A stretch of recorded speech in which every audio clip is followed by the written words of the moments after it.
In May of 1942, a Petlyakov Pe-8 bomber took off from the Soviet Union and headed to the Atlantic.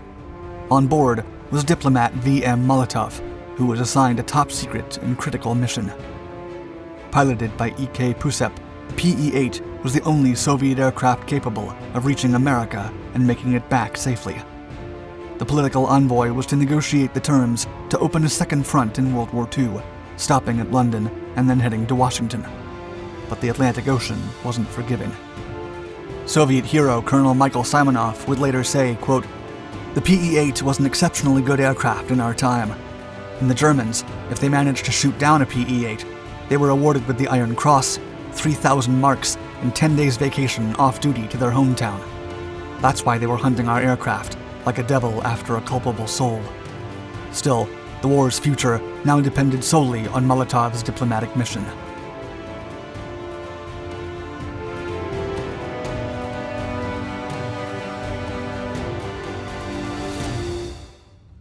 The TB-7. In the mid-1930s, the Soviet Union proposed two directions for the development of a new heavy bomber. One implied a considerable increase in carrying capacity, thus building an aircraft of massive proportions, and indeed they were built. In 1933, the Soviet military tested two experimental super-heavy bombers, Tupolev's 6-engine TB-4 and Kalinin's 7-engine K-7. Additional work was also put into the giant TB-6 with a capacity of 24.6 tons. But given that ground and air defense systems had been significantly strengthened, slow and sizable aircraft were rendered particularly vulnerable. As such, this plan was not followed any further. Instead, aircraft with a carrying capacity closer to the TB-Z were prioritized, though with a significant superiority in terms of flight characteristics.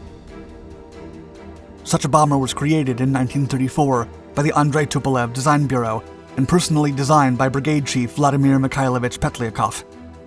While the internal bureau designation for the project was ANT-42 and it was initially called TB-7, the model became known as the Pe-8 after the untimely demise of Petlyakov in early 1942. Like the TB-1 and TB-Z, the new bomber represented a milestone in Soviet aviation. It materialized a novel trend in heavy vehicles that would dominate aeronautical design for the next 3 decades, enabling the colossal machines to achieve the fastest possible speeds at the highest altitudes. The Pe-8's layout was incredibly advanced for its time, with a well-streamlined contour, retractable undercarriage, smooth skin, and a relatively thin wing profile, all qualities that considerably reduced the aerodynamic drag of past models. The resulting aircraft was a mid-wing cantilever monoplane, capable of reaching 440 kilometers per hour, a ceiling of 9,000 meters, and a range of 3,500 kilometers, and operated by no less than 11 crew members. But perhaps more notoriously, the 4-engine Pe-8 promised to become the only aircraft capable of delivering the heaviest 5-ton aviation bomb. Finding its place. The aircraft's flight testing phase started in December 1936, with Mikhail Gromov in the cockpit. The bomber demonstrated outstanding qualities, with its speed and altitude making it practically inaccessible to fighters of the era. It was the first time in aviation history that a heavy bomber surpassed fighters in terms of speed. Within 6 months, the Air Force started to conduct joint trials, and after the completion of state tests in 1938, the military urged the serial production of the new bomber, which soon began in a plant in Kazan. Still, the nation's leadership had no clear role for the bomber in modern warfare. Destruction of entire cities and functional factories came at a high cost, when enemy territory could be plausibly captured with lightning attacks. Furthermore, the Soviet Union struggled with shortages and scarcity of resources of all types, including vital materials like aluminum and even the engines. Consequently, despite its advantages and promising future, the Pe-8 could not be put into mass production. Also, the main focus of aircraft production at the time was on frontline aircraft, irremediably reducing the production of heavy bombers. Hence, when the Great Patriotic War commenced, the USSR lost its advantage in heavy aircraft construction and lacked a powerful fleet of heavy bombers altogether. The TB-Z became outdated in the years leading to World War II, and the promising Pe-8 could only be built in small quantities. Solutions. Pe-8 was fitted with the most potent Soviet engine available at the time, the M34 FRN, but its altitude was less than ideal. Therefore, the designers devised an original and creative system for the central pressurization of engines to ensure the required performance. The designers placed an additional motor inside the fuselage, with a particular fan that pumped air into the cylinders of the main engines through pipelines. The unusual innovation provided the necessary power at high altitudes. At some point in the future, the aircraft was supposed to use a more efficient system for each individual engine injection system, consisting of turbochargers, but the plan was never put into motion. Apart from the AM-35A high-altitude engines, production Pe-8s were equipped with M30 or M40 diesel engines, which had a similar design. However, diesel engines were unreliable and caused many accidents in and out of combat, giving the edge to the AM-35As. Unfortunately for the developers, the AM-35As were soon discontinued, and subsequent aircraft had to be powered by M82 air-cooled engines. Incidentally, this later version of the Pe-8 was used well after the war ended, most notably for research purposes and polar aviation. Retaliation.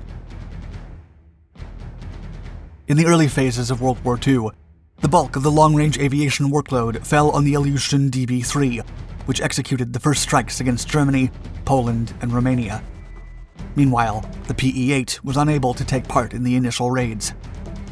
During the first encounters, the Germans launched aerial strikes around Kiev, and a handful of models were destroyed before ever seeing combat.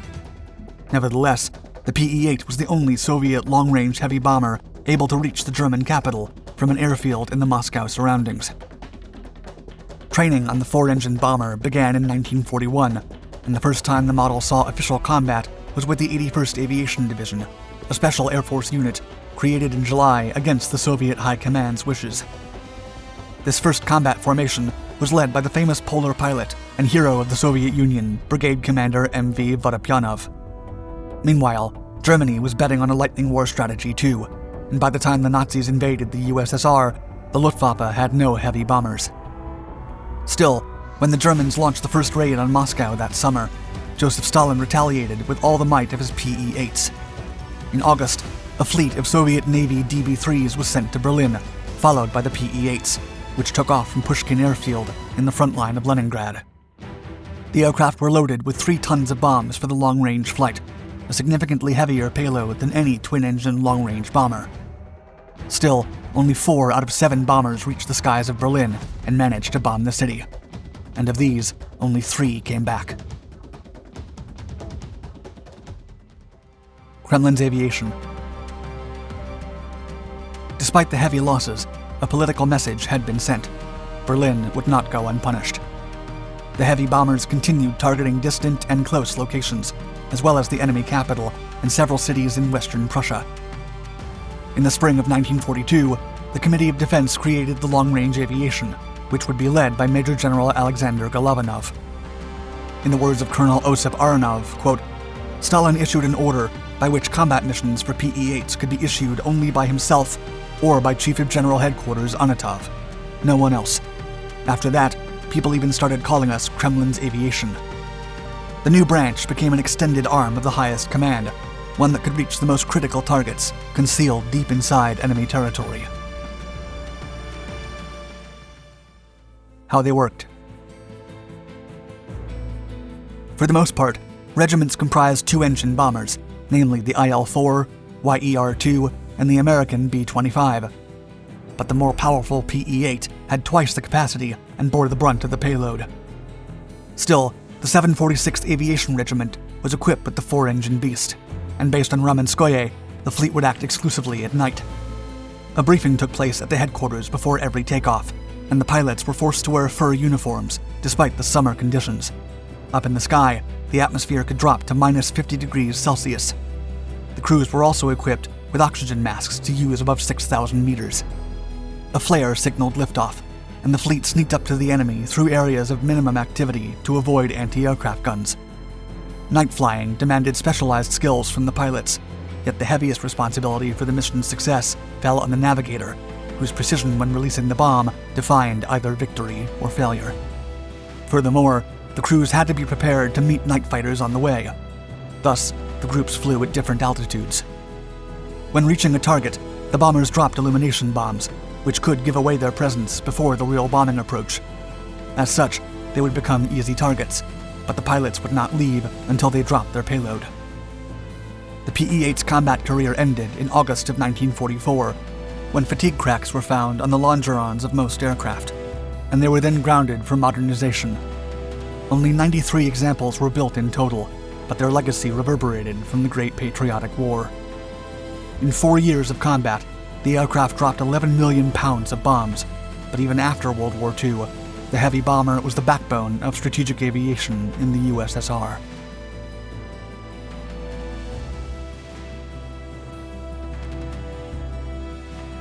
Thank you for watching our video.